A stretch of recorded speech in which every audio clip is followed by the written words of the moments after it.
Hello my dear students, welcome back to your channel learn with Azad. আমি তোমাদের English teacher Azad sir. তো আজকে চলে এসেছি দেখো পার্ট 6 প্রিপোজিশনের পার্ট 6 এর ভিডিও নিয়ে। তো এর আগে অলরেডি আমরা পার্ট প্রিপোজিশনের পার্ট 5 পর্যন্ত কভার করেছি। যে এর আগে যে আমাদের পার্ট 4 আর পার্ট 5 যে দুটো ভিডিও আমরা কভার করেছি, তোমাদের ডেসক্রিপশনে লিঙ্ক দেওয়া আছে, সেখানে তোমরা গিয়ে দেখতে পারো যে পার্ট 4 এবং পার্ট 5 এর যেগুলো আমরা ডিসকাস করেছি সেগুলো কি না। সেখানে যে ইন্ডিভিজুয়াল যে সমস্ত প্রিপোজিশনগুলো ছিল, ইন্ডিভিজুয়াল বলতে কীরকম না, কিছু ইম্পর্টেন্ট স্পেশাল যে প্রিপোজিশন যেগুলো আমাদের পরীক্ষায় এক্সামে বেশি করে আসে, বারবার এক্সামে স্যারেরা দেয় সেই প্রিপোজিশনগুলোই বেশি করে। এবং যে প্রিপোজিশনগুলো নিয়ে আমাদের খুব কনফিউশন থাকে, যেগুলো আমরা বুঝতে পারি না যে কখন ইউজ হবে, সেই কনফিউশনমূলক প্রিপোজিশনগুলোকে নিয়ে আমরা পার্ট 4-এ পার্ট 5-এ আলোচনা করেছি। এবং পার্ট 6-এ আরও 2-3টে এরকম প্রিপোজিশন, স্পেশাল প্রিপোজিশন যেগুলো পরীক্ষার আসার মতো, এরকম কিছু প্রিপোজিশন আছে, যে 2-3টে আছে এরকম প্রিপোজিশন যেগুলো আমরা আজকে কভার করবো এই পার্ট 6 নম্বর পার্টের ভিডিওতে। তো আশা করছি তোমরা সবাই ভালো করে বুঝতে পারবে। এবং যারা এখনও আমার চ্যানেলকে সাবস্ক্রাইব করোনি তাদেরকে বলবো যে আমার চ্যানেলকে সাবস্ক্রাইব করে রাখো, এবং সবথেকে আগে ভিডিও নোটিফিকেশান পাওয়ার জন্যে বেল আইকনটা প্রেস করে রাখো। আমার ভিডিওর নোটিফিকেশান সবথেকে আগে পেয়ে যাবে, এবং এরকম ইনফরমেশনমূলক ভিডিওগুলো তোমরা খুব তাড়াতাড়ি পেয়ে যাবে আমার এ থেকে। তো আমার যে চ্যানেল আছে লার্ন উইথ আজাদ, সেই চ্যানেলকে তোমরা সাবস্ক্রাইব করে রাখো। এবং যদি ভিডিওগুলো ইনফরমেটিভ লেগে থাকে, তোমাদের যদি ভালো লেগে থাকে, ঠিক আছে, তাহলে ভিডিওটাকে আমার লাইক করবে, এবং তোমার যে সমস্ত বন্ধু বান্ধব যারা জানে না কাছে বেশি বেশি করে শেয়ার করো, যাদের প্রিপোজিশন সম্পর্কে অনেক কনফিউশন থাকে, প্রিপোজিশন ভালো করে এখনও পড়াই হয়নি, কোনো স্যারের কাছে ভালো করে পড়েনি। যে কোনো এক্সামের জন্য, সে হতে পারে একাডেমিক কোনো ক্লাস হতে পারে, বা কোনো কম্পিটিটিভ ক্লাস হতে পারে, বা গভর্নমেন্ট এক্সামের কোনো যে এক্সামগুলো যেগুলো আছে সেগুলো সব কিন্তু আমি সেইভাবে এখানে দেখো বেসিক টু অ্যাডভান্স ক্লিয়ার করেছি। ঠিক আছে, যে যারা একাডেমিক ক্লাসে আছে একদম 5 to 12, বা যারা কলেজে এক্সামিনেশান দিবে, প্রিপারেশন করছো তাদের ক্ষেত্রে, বা যারা গভর্নমেন্ট এক্সাম দিবে বা কম্পিটিটিভ এক্সাম দিবে, সবার ক্ষেত্রে একদম বেসিক থেকে অ্যাডভান্স পর্যন্ত আমি এখানে কভার করিয়েছি। আরও প্রিপোজিশনের আমি কিছু ভিডিও করাবো, যে এই পার্ট 6-এর পরেও আরও কিছু পার্ট আসবে তোমাদের প্রিপোজিশনের, যেখানে আমরা কমপ্লিট করব কি বা ডিসকাস করবো কি যে আমরা কোনখানে আমরা প্রিপোজিশন ইউজ করি না, প্রিপোজিশনের নো ইউজ অফ প্রিপোজিশন, সেগুলো আমরা দেখব। তো আজকের এই পার্ট 6-এর ভিডিওতে আমরা দেখব যে আমাদের যে ইন্ডিভিজুয়াল স্পেশাল কিছু এক্সামে আসার মতো যে প্রিপোজিশনগুলো আছে সেগুলোর ব্যবহার। তো চলো বেশি কিছু না বলে আমরা মেন যে টপিক আমাদের সেই টপিকে ফিরে আসি।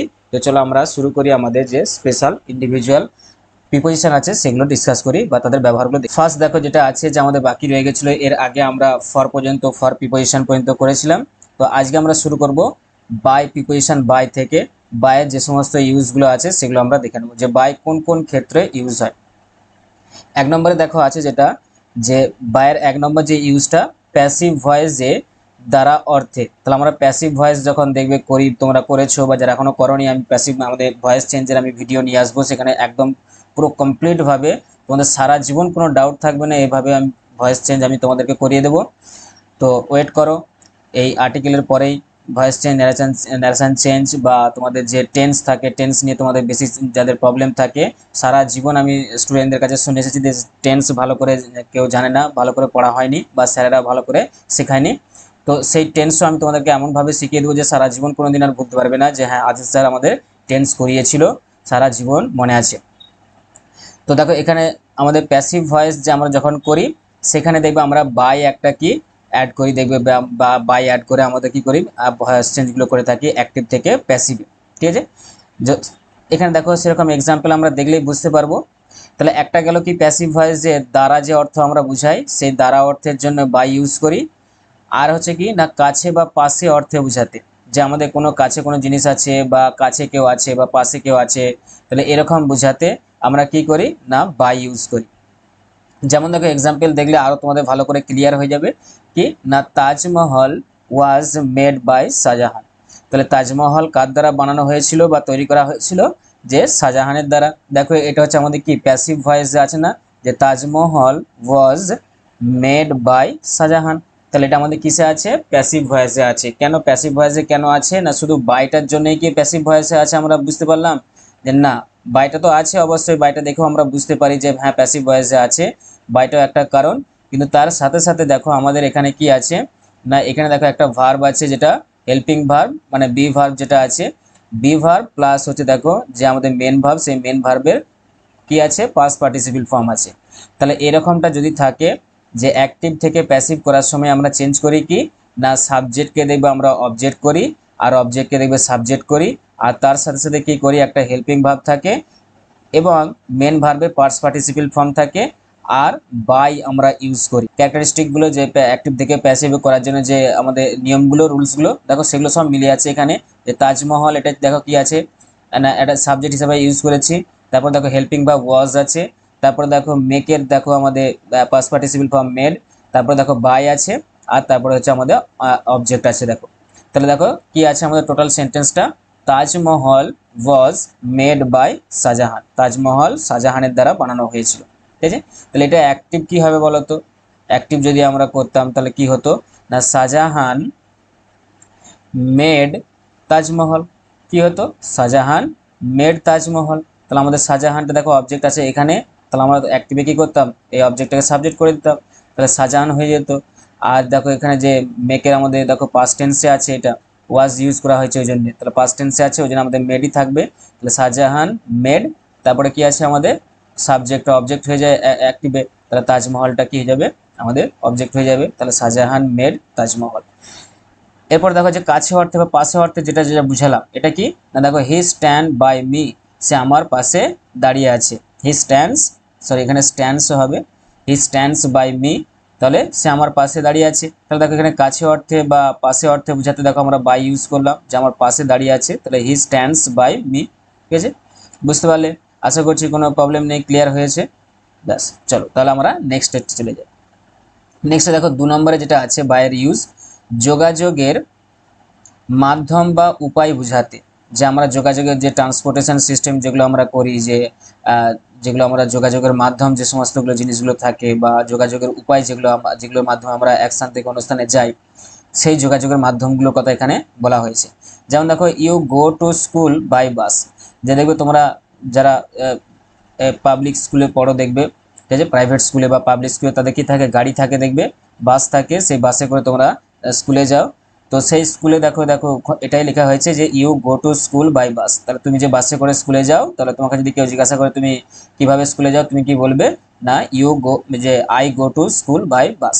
ঠিক আছে, তাহলে এখানে দেখো আমাদের কি আছে, এই যে বাসে করে যাওয়া হচ্ছে এটা কি একটা ট্রান্সপোর্টেশন যোগাযোগের একটা মাধ্যম, বাসটা আমাদের কি একটা যোগাযোগের মাধ্যম। তার দেখো তার আগে আমরা কি লিখেছি বাই ইউজ করেছি, বাই বাস। ঠিক আছে, চলো এবার দেখো 2 নম্বর গেল, এবার 3 নম্বর ব্যবহার। 3 নম্বর দেখো আছে নির্ধারিত সময়ের মধ্যে বোঝাতে, ঠিক আছে, কোনো একটা নির্দিষ্ট সময় আমাকে দেওয়া আছে, সেই সময়ের মধ্যে আমাদের কোনো কিছু যদি বোঝাই তখন আমরা কি ইউজ করি না বাই প্রিপোজিশনটা ইউজ করে থাকি। যেমন দেখো নির্ধারিত সময় বলতে কেমন, দেখো সেন্টেন্স দেখলেই বুঝতে পারবে, she shall have finished the homework by 10 o'clock।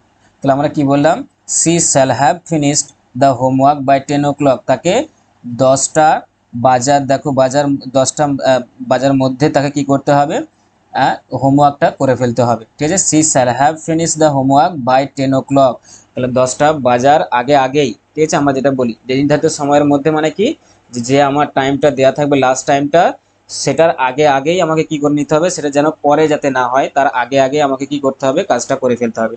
তো সেরকম দেখো এখানে সেটাই আছে যে she shall have finished the homework by 10 o'clock, তাকে 10টা বাজার আগেই কি করতে হবে কাজটা করে ফেলতে হবে, মানে 10টার মধ্যেই কাজটা করে ফেলতে হবে। ঠিক আছে, বা হোমওয়ার্কটা করে ফেলতে হবে।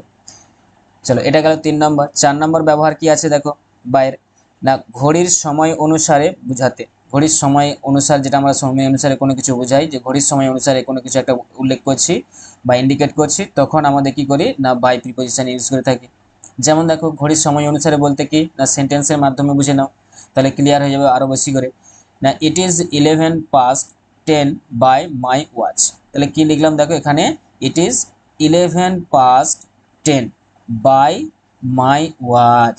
তাহলে দেখো এখানে আমরা ঘড়ির টাইম অনুসারে বুঝালাম না, যে এখন কি না এখন টাইমটা কত না ইট ইজ 11 past 10, যে 11টা বেজে 10, তাহলে 11 past মানে 11 পেরিয়ে 10 দেখো মানে 10 মিনিট, তাহলে এখন হচ্ছে টাইমটা কত না এখন টাইম হলো 11টা বেজে 10 মিনিট। কার দ্বারা এই টাইমটা দেখা হলো না বাই মাই ওয়াচ, আমার ঘড়ির দ্বারা, মানে আমার ঘড়িতে এখন টাইম কত আমরা বলে থাকি যে আমার ঘড়িতে এখন টাইম কত না, এরকম বলে থাকি। দেখো যে সেন্টেন্সে যেটা আছে 11 past 10, যে 11টা বেজে 10, এখন আমার ঘড়িতে 11টা বেজে 10, ঠিক আছে, এরকম আমরা বলে থাকি। তো সেট দেখো ঘড়ির সময় অনুসারে বোঝাতে আমরা বাই প্রিপোজিশনটা ইউজ করে থাকি। আরও ইউজ আছে দেখো, 4-এর পরে দেখো 5 নম্বর আছে পরিমাণ বোঝাতে। কোনো কিছু পরিমাণ বোঝাতে দেখো আমরা বাই প্রিপোজিশনটা ইউজ করি। যেমন দেখো কি আছে, India won the match by 25 runs. দেখো এটা পরিমাণ বা একটা সংখ্যা টাইপের বোঝাচ্ছে না, যে ইন্ডিয়া ধরো খেলছিল, ওয়ার্ল্ড কাপ খেলছিল, খেলার সময় কি হয়েছিল না, ইন্ডিয়া কোনো একটা ম্যাচ জিতেছে। কত রানে জিতেছে, বাই হচ্ছে দেখো কত আছে এখানে 25 রানস, যে কোনো একটা ম্যাচ জিতেছে 25 রানে জিতে গেছে, ঠিক আছে। তাহলে সেটা দেখো এখানে আছে India won the match by কত, কত দিয়ে জিতেছে, ঠিক আছে, কত দিয়ে জিতেছে না 25 রানস দিয়ে জিতে গেছে। তাহলে ওই জন্য দেখো বাই 25 রানস, ঠিক আছে। চলো এটা তো আমরা ইউজ করেই থাকি, দেখবে খেলা আমরা প্রচুর খেলা দেখি, আইপিএল বলো বা ইন্টারন্যাশনাল যে খেলাগুলো আছে সেগুলো, তো সেগুলো দেখো আমরা সেখানে ইউজ করে থাকি। বা সেখানে আমরা যখন টিভিতে খেলা দেখি বা মোবাইলে খেলা দেখি, সেখানে দেখবে লেখা থাকে। বা তোমরা যে ক্রিকবাজ ইউজ গুগলে সার্চ করে আমরা ক্রিকবাজে দেখি, সেখানেও লেখা লেখা থাকে দেখো, যে দল জিতে যায়, যে টিম জিতে যায় সেই টিমের নাম অনুসারে লেখা থাকে কি dash team won the match by 25 runs, বা 2 উইকেটস, বা বাই 5 রানস, বা 2 রানস, এরকম হয় দেখেছি আমরা খেলাতে দেখেছি। তো সেরকম দেখো এখানেও ওই জন্য বাই ইউজ করা হয়েছে সেই জন্য। 6 নম্বর দেখো যেটা আছে, 6 নম্বর ইউজ না ক্রমান্বয়ে অর্থে বোঝাতে, ক্রমান্বয়ে অর্থে, ঠিক আছে, যে পর পর, ঠিক আছে, ক্রমান্বয়, ক্রমান্বয় মানে কি পর পর, তাহলে এরকম পর পর বোঝাতে বা ক্রমান্বয়ে অর্থ বোঝাতে আমরা ইউজ করি কি না আমাদের প্রিপোজিশন বা ইউজ করি। যেমন দেখো সেন্টেন্স দেখলে একদম পুরোপুরি ক্লিয়ার হয়ে যাবে, he lost everything day by day. যে সে ধরো কোনো একজন তোমার বন্ধুর মধ্যে দেখো, যে তোমার বন্ধুদের মধ্যে কেউ আছে, ঠিক আছে, বা বান্ধবীদের মধ্যে কেউ আছে, বা তোমার ঘরের মধ্যে কেউ আছে, বা তোমার গ্রামের মধ্যে, বা এমনি তুমি এমনি কেউ আছে ধরো যাকে তুমি চেনো, বা এমনি কোনো একজন, যে কি না ধরো এই যে ধরো রামি সার্কেলে ধরো গেম লাগাচ্ছে, বা ড্রিম ইলেভেনে গেম লাগাচ্ছে, ঠিক আছে, লাগে, বা কেউ লটারি লটারি খেলছে, দেখবে প্রচুর, এখন তো প্রচুর লটারি সিস্টেম হয়ে গেছে। এই সমস্ত যে সিস্টেমগুলো ড্রিম ইলেভেন, আমাদের এই রামি সার্কেল, বা এই যে অনলাইন যে গেমিং সিস্টেমগুলো লটারি, এগুলো সব প্রচুর এখন হয়ে গেছে, দেখবে প্রচুর মানুষ খেলছে, আর যত খেলছে তত হারছে, ঠিক আছে। তো সেই জন্য দেখো এখানে লেখা আছে যে he lost everything day by day. তোমার কোনো দেখো এরকম কোনো চেনা পরিচয়, কোনো বন্ধু, কোনো ফ্যামিলি কেউ, বা এরকম যে হোক না কেন, সে প্রতিদিন খেলাতে কি টাকা লাগায় আর প্রতিদিনই হেরে যায়, ঠিক আছে। তাহলে সেখানে আমি তাকে কি বলবো না হি লস্ট এভরিথিং, সে হেরে যাচ্ছে, টাকা তো লাগাচ্ছে, টাকা তো হেরে যাচ্ছে, সেই টাকাকে আবার কি করছে না ঘর বাড়ি দেখবে বিক্রি করে দিচ্ছে। কোনো গাড়ি আছে দেখো একটা পছন্দের গাড়ি, সেটাকে বন্ধু বিক্রি করে দিচ্ছে, কোনো ঘড়ি আছে বিক্রি করে দিচ্ছে, মোবাইল বিক্রি করে দিচ্ছে, সমস্ত এত খেলাতে মানে নেশা ধরে যায়, যে লাত লেগে যায় খেলার মধ্যে, যে ওই সমস্ত অনলাইন গেমে বলো বা এমনি গেম লটারি সিস্টেমে বলো, যে সব কিছু আমরা বিক্রি করে দিতেও পিছপা হয় না। তো সেরকম যখন আমরা সব কিছু বিক্রি করে দিয়ে আমরা খেলাতে টাকা লাগাই, দিয়ে হেরে যাই, সেটাকে বলা হয় কি প্রতিদিন হারছি এরকম। তো সেটাকে আমরা বলা হয় he lost everything day by day, ঠিক আছে, সেটাকে আমরা বলি। তাহলে এখানে দেখো আছে কি সেটাই, যে আমাদের ক্রমান্বয়ে দেখো প্রতিদিন মানে দেখো পর পর, তাহলে ডে বাই ডে, ঠিক আছে, ওই জন্য লেখা আছে এখানে ডে বাই ডে। তাহলে এইগুলো গেল কি আমাদের বাইয়ের, যে আমাদের বাই প্রিপোজিশন তার যে স্পেশাল ইউসেজগুলো বা ব্যবহারগুলো, যে কোথায় কোথায় আমরা বাই ইউজ করি, সেগুলো আমরা দেখলাম। চলো এবার পরবর্তী যে প্রিপোজিশনটা আছে সেটা কি না, পরের প্রিপোজিশনটা যেটা আছে দেখো উইথ প্রিপোজিশন, ঠিক আছে। উইথ প্রিপোজিশনের এবার আমাদের স্পেশাল ইউজগুলো আমরা দেখে নিই, যে উইথ কোনখানে কোনখানে ইউজ হয়, রুলসগুলো দেখো একবার। না 1 নম্বর রুলস দেখো আছে, যে উইথের 1 নম্বর দেখো, যে উইথ ইউজ করার 1 নম্বর রুলস হচ্ছে কি না কোনো ব্যক্তির বা বস্তুর সাথে বোঝাতে, কোনো ব্যক্তি বা বস্তুর সাথে বোঝাতে, ঠিক আছে। যে তুমি কোথাও যাচ্ছ, তোমার সাথে তোমার বন্ধু যাচ্ছে, বা তুমি কোথাও যাচ্ছ, তোমার যে পেট ডগটা আছে সেটা তোমার সাথে যাচ্ছে, ঠিক আছে। এরকম যেগুলো আছে, বা কোনো একটা বস্তুর সাথে যদি আমরা বোঝাই, ঠিক আছে, যে বস্তুর সাথে, যে তুমি কোথাও দাঁড়িয়ে আছো, তোমার হাতে একটা ব্যাগ আছে, তাহলে তুমি একটা ব্যাগের সাথে দাঁড়িয়ে আছো, মানে ব্যাগ নিয়ে হাতে দাঁড়িয়ে আছো, ঠিক আছে। তো এগুলো যেগুলো আমরা বোঝাই, সেগুলোর ক্ষেত্রে আমরা প্রিপোজিশন উইথ ইউজ করি। দেখো এগুলো সেন্টেন্স দেখলে তোমাদের আরো বেশি করে ক্লিয়ার হয়ে যাবে। ওই জন্য দেখো আমরা প্রত্যেকটা আমি কি করেছি, তোমাদের এখানে ইউসেজগুলো বলেছি, এবং সেই ইউসেজ অনুযায়ী তোমাদের সেন্টেন্সও আমি দিয়ে দিয়েছি, যাতে তোমাদের একদম কোনো কনফিউশনই না থাকে, যে হ্যাঁ এখানটা স্যার কনফিউশন থেকে গেল, যে কখন ইউজ হয় সেটাই জানলাম না, সেন্টেন্সে কিভাবে ইউজ হয় সেটাই জানলাম না, পরীক্ষায় সেন্টেন্স আসলে আমরা পড়বো কিভাবে। তো সেই জন্য দেখো আমি এখানে সেন্টেন্স হিসাবে তোমাদের এক্সাম্পল দিয়ে দিয়েছি, যাতে তোমাদের আরো বেশি করে মানে 100% ক্লিয়ার হয়ে যায় প্রিপোজিশন সম্পর্কে, যে আর পরবর্তী লাইফে আর কোনোদিন প্রিপোজিশন সম্পর্কে তোমাদের কি কোনো প্রবলেম থাকবে না। যেমন দেখো ফার্স্ট সেন্টেন্স কি আছে না, I go to school with my জানু। ঠিক আছে, দেখো তোমাদের তোমাদের মতো একটা সেন্টেন্স চলে এসেছে। ঠিক আছে, যে I go to school with my জানু। তাহলে জানু বলতে কি এখানে ছেলে বা মেয়ে যে কোনো একজন। ঠিক আছে, যে হোক একজন, ছেলে হলে ছেলেকে মেয়েকে বুঝবে, আর মেয়ে হলে ছেলেকে বুঝবে জানু। তো যাই হোক, এখানে I go to school with my জানু মানে কি, যে আমরা যে প্রতিদিন স্কুলে যাই, দেখবে আমি স্কুলে যাই, যখন আমরা দেখবে স্কুলে যাই, তো আমাদের কি আমাদের সাথে দেখবে আমার বন্ধুরাও থাকে। ঠিক আছে, যে কোনো একজন আমাদের দেখবে পাড়ার বন্ধু বা গ্রামের বন্ধু বা আমার এমনি জানা পরিচয় বন্ধু দেখবে একসাথে স্কুলে যায় দুজনে। ঠিক আছে, তো সেরকম আমরা যখন বন্ধুরা একসাথে মিলে বা তোমার অন্য কোনো একজন প্রিয় বন্ধু তোমার সাথে, ঠিক আছে, দুজনে একসাথে মিলে স্কুলে যাচ্ছ, তো সেটাই সেই সেন্টেন্সটা এখানে দেখো লেখা আছে, I go to school with my জানু। তার মানে তুমি ধরো তোমার যে প্রিয় মানুষটা, ঠিক আছে, তোমার যে লাভেবল পার্সনটা, তার সাথে ধরো তুমি প্রতিদিন ঠিক একদম 10টা বাজবে আর রেডি হয়ে থাকো যে হ্যাঁ ওই সময়তে ও আসবে, আর আমিও এই সময়তে একদম রেডি হয়ে যাই, সব কিছু একদম এ করে ভালো করে একদম সেজে গুজে, ঠিক আছে, তো রেডি হয়ে যায়, দিয়ে একদম দুজনে একসাথে বা সাইকেলে করে, ও সাইকেলে বার হয় আমিও সাইকেলে বার হয়, বা হেঁটে হেঁটে দেখবে গ্রামের দিকে আবার হেঁটে হেঁটে দেখবে কাছে স্কুল থেকে হেঁটে হেঁটে যাওয়া হয়, তো দুজনে হেঁটে হেঁটে যায়। তো এইরকম দেখবে থাকে আমাদের যে ছোটবেলার সব স্কুলে পড়ার যে কাহিনীগুলো, তো সেরকম এখানে একটা এরকম একটা সেন্টেন্স দিয়েছি আমি। তো চলো, তাহলে এটা আমরা বুঝতে পারলে। দিয়ে নেক্সট দেখো যেটা আছে কি, he was standing there with a large box in his hand. Second sentence দেখো যেটা আছে, হি ওয়াজ স্ট্যান্ডিং দেয়ার, যে সে সেখানে দাঁড়িয়েছিল, উইথ আ লার্জ বক্স, একটা বড় বাক্স নিয়ে, ইন হিজ হ্যান্ড, তাহলে তার হাতেতে একটা বড় বাক্স নিয়ে বা একটা বড় বাক্সের সাথে সে কি করেছিল, সেখানে দাঁড়িয়েছিল। কোথায়, হয়তো হতে পারে কোনো বাস স্ট্যান্ডে, হতে পারে কোনো স্টেশনে, বা হতে পারে কোনো বাজারে, বা অন্য কোথাও যেখানে হোক দাঁড়িয়েছিল একটা বড় বাক্স নিয়ে। ঠিক আছে, একটা বড় বাক্স নিয়ে, বাক্সতে কি ছিল, 1 crore টাকা ছিল। ঠিক আছে, যাক, জোকস অ্যাপার্ট, তাহলে কি না একটা বাক্স নিয়ে দাঁড়িয়েছিল। দেখো এটা কি, তাহলে আমরা বস্তুর সাথে দেখো আমরা বোঝাচ্ছিলাম না, তাহলে ওই জন্য দেখো উইথ হয়েছে এখানে। এই লার্জ বক্সটা কি, বক্সটা হচ্ছে কি আমাদের অবজেক্ট, বস্তু, ওই জন্য দেখো উইথ আছে। চলো, এটা গেল তো 1 নম্বর। 2 নম্বর ইউসেজটা কি আছে দেখো উইথের, না দ্বারা, দিয়ে বা সাহায্য বুঝাতে। আমরা যে দ্বারা বা দিয়ে বা সাহায্য বুঝাই, এগুলোর ক্ষেত্রেও কিন্তু আমরা প্রিপোজিশন উইথটা ইউজ করে থাকি। যেমন দেখো এক্সাম্পল দেখো, বুঝতে পারবে ভালো করে, she wrote a letter with a fountain pen. তাহলে সে, দেখো সে একটা চিঠি লিখেছিল কিসের সাহায্যে, না একটা ফাউন্টেন পেনের সাহায্যে। তাহলে দেখো আমরা যে এখানে দেখো যে দিয়ে বলেছে না, দিয়ে, তাহলে ফাউন্টেন পেন দিয়ে বা দ্বারা, ফাউন্টেন পেন দ্বারা। ঠিক আছে, যেটাই বলবে সেটাই হবে এখানে, যে she wrote a letter with a fountain pen. Next sentence কি আছে না, পরের সেন্টেন্সটা দেখো যেটা আছে, he walks with a stick. তাহলে সে ধরো একটা কোনো বৃদ্ধা মহিলা বা কোনো একটা বৃদ্ধ লোক, ধরো এরকম পুরুষ, ঠিক আছে, যে চলতে পারছে না, তাদের কি দেখবে বয়স হয়ে গেলে লাঠি নিয়ে চলতে হয়, বা আরও যে সমস্ত প্লাস্টিকের যে সমস্ত দেখবে এগুলো স্টিকগুলো থাকে, সেগুলো নিয়ে চলতে হয়। তো সেই ক্ষেত্রে দেখো আমরা এই সেন্টেন্সটা দেখে বুঝতে পারবো যে হি ওয়াকস উইথ আ স্টিক, সে একটা লাঠির সাহায্য নিয়ে চলছে। কার সাহায্য নিয়ে, লাঠির সাহায্য নিয়ে চলছে। দেখবে যারা এমনি অন্ধ মানুষ তারাও কিন্তু লাঠির সাহায্য নেয়, যারা বয়স্ক দেখবে চলতে পারে না, তারাও কিন্তু ভালোভাবে চলতে পারে না, বা যাদের কোনো অ্যাক্সিডেন্টে কোনো পায়ে কোনো ধরো প্রবলেম হয়ে গেছে, ঠিক আছে, তো তারা কি করে, স্টিক নিয়ে চলে। তো এরকমটা দেখো সেটাই আছে এখানে, যে স্টিক যেটা আছে লাঠির সাহায্যে সে চলছে। 3 নম্বর ইউসেজ কি আছে দেখো, কারণ বোঝাতে।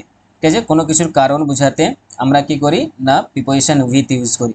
যেমন দেখো এখানে কি আছে না, সি এক্সক্লেমড উইথ জয়।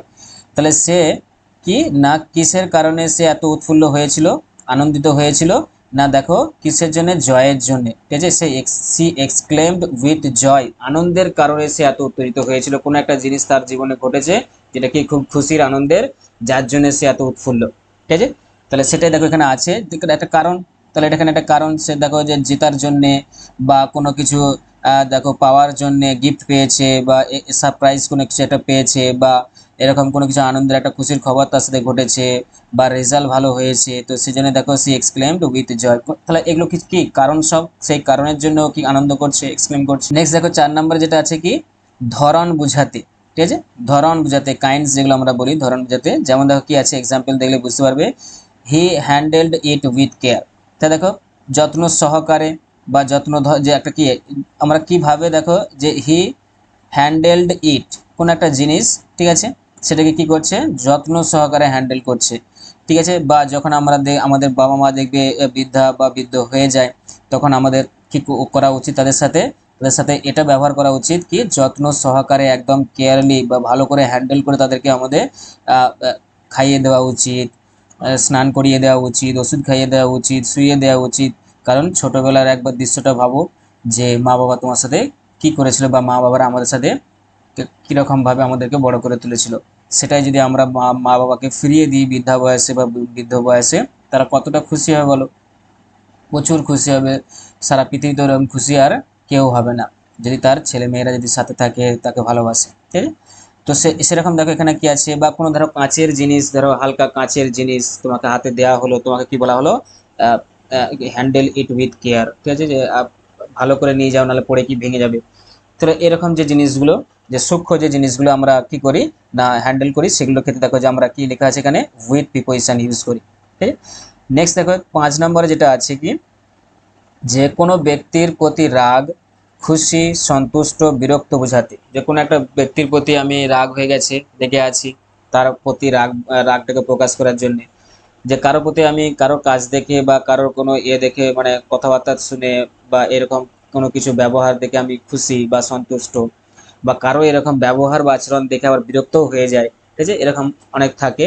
তো সেরকম দেখো আমরা ওই রকমগুলো বোঝাতে আমরা প্রিপোজিশন উইথ ইউজ করি, ঠিক আছে।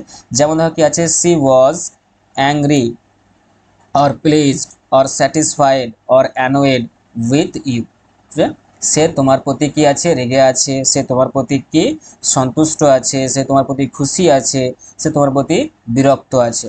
তাহলে এগুলো দেখো আমরা ইউজ করে থাকি উইথ প্রিপোজিশনটা দিয়ে। তো দেখো সেটার জন্য উইথ এখানে ইউজ করা হয়েছে। চলো এটা দেখলো আমাদের উইথ প্রিপোজিশনের ইউজ আমরা দেখে নিলাম। নেক্সট এবার আমরা দেখব কি না, আমাদের যে অ্যাপ্রোপ্রিয়েট প্রিপোজিশন আছে, অ্যাপ্রোপ্রিয়েট প্রিপোজিশনটা আবার কি, এটা সম্পর্কে এবার আমরা একটু জেনে নিই। চলো তাহলে এতক্ষণ দেখো আমরা যেগুলো করছিলাম আলোচনা কি, যে স্পেশাল প্রিপোজিশন যেগুলো আমাদের এক্সামে বেশি বেশি করে আসে, সেইগুলো যে এক্সামে আসার মতো যেগুলো, বা আমাদের যেগুলো নিয়ে কনফিউশন থাকে সেগুলো, ঠিক একইভাবে এরকম কনফিউশনমূলক বা আমাদের এরকম স্পেশাল কিছু দেখো যে প্রিপোজিশন থাকে, যাদের পরে কিন্তু দেখো সরি কিছু ওয়ার্ড থাকে যাদের পরে কি না একটা স্পেশাল ফিক্সড কি প্রিপোজিশন বসে। তাহলে এমন কিছু ওয়ার্ড থাকে যাদের পরেতে আমরা কি না একটা ফিক্সড প্রিপোজিশন আমাদেরকে ইউজ করতে হয়, বা একটা অ্যাপ্রোপ্রিয়েট প্রিপোজিশন ইউজ করতে হয়, তাদের পরে আর অন্য কোনো প্রিপোজিশন বসে না সেই প্রিপোজিশনটা ছাড়া, বা একটা অ্যাপ্রোপ্রিয়েট প্রিপোজিশন ছাড়া বা একটা ফিক্সড প্রিপোজিশন ছাড়া অন্য কোনো যে কোনো আমরা প্রিপোজিশন ইউজ করতে পারবো না সেই ওয়ার্ডটার পাশে, সেইগুলোকে আমরা কি বলি, অ্যাপ্রোপ্রিয়েট প্রিপোজিশন বা ফিক্সড প্রিপোজিশন।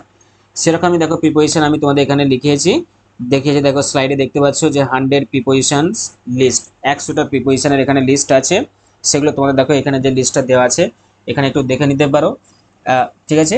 বা আমি তো আমার যে টেলিগ্রাম চ্যানেল আছে লার্ন উইথ আজাদ, আমি ডেসক্রিপশনে লিঙ্ক দিয়ে দেবো, তোমরা সেখানে গিয়ে জয়েন হয়ে যেতে পারো।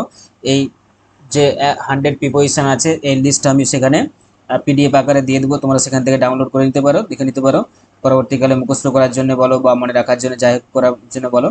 তো সেরকম 100 দেখো প্রিপোজিশন আমরা এখানে দিয়েছি তোমাদের প্র্যাকটিসের জন্য, বা তোমাদের যে অ্যাপ্রোপ্রিয়েট প্রিপোজিশন যেগুলো, এই অ্যাপ্রোপ্রিয়েট প্রিপোজিশনগুলো কিন্তু আবার প্রিপোজিশনের থেকে আরও বেশি তোমাদেরকে কনফিউশন করবে, যে হ্যাঁ কেন না এগুলো তো কি যা খুশি প্রিপোজিশন তো বসিয়ে দিলে হবে না, এই ওয়ার্ডগুলোর পরে তুমি যে কোনো কিছু প্রিপোজিশন বসিয়ে দিলে হবে না। তো দেখো এখানে 100 যে প্রিপোজিশন আছে সেগুলো লিস্টগুলো দেওয়া আছে, আমি প্রথম দেখো 20টা বলে দিচ্ছি, বাকিগুলো তোমরা ওখানে দেখো ডেসক্রিপশনে আমি লিঙ্ক দিয়ে দেবো টেলিগ্রামে, সেখান থেকে তোমরা দেখে নিতে পারো যে কি আছে। দেখো না ফার্স্ট দেখো যে প্রথম যে 20টা আমি একটু বলে দিচ্ছি, দেখো কি আছে না, প্রথম যেটা দেখো আছে কি, যে 1 নম্বরে আছে অ্যাকিউজড টু, ঠিক আছে, এরকম দেখবে অ্যাকিউজড টু আছে। 2 নম্বরে অ্যাকিউজড অফ, অ্যাকিউজড এর পরে কিন্তু টুই হয় সবসময়, আবার অ্যাকিউজড এর পর কিন্তু সবসময় কি আবার অফই হয়।